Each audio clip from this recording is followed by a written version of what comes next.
ادخل بها. شادية غضبت عليه بسبب كلمة قالها في مسرحية رايا وسكينة. فاكرين الراجل ده؟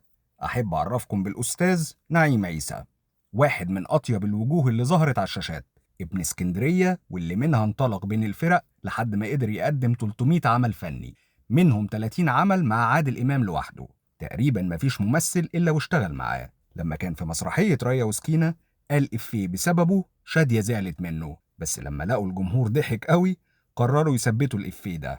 اسلم الجاموسه اللي خلفتكم. نعيم عيسى رغم كل أعماله دي كان عايش في شقة إيجار جديد لآخر عمره، وكان من أحلامه إنه بس يعمل عمرة، وفي آخر أيامه تعب ودخل العناية المركزة واعتمد على أجهزة التنفس. نعيم عيسى ما كانش بطل أفلام، بس كان بطل ضحكة لسه عايشة لحد النهاردة. ورغم حجم موهبته الكبيرة سواء في المسرح أو التلفزيون أو السينما، إلا إنه ما خدش حقه كما يجب أن يكون، ورحل عن عالمنا سنة 2025 من غير ضجيج ولا احتفاء يليق بالمشوار.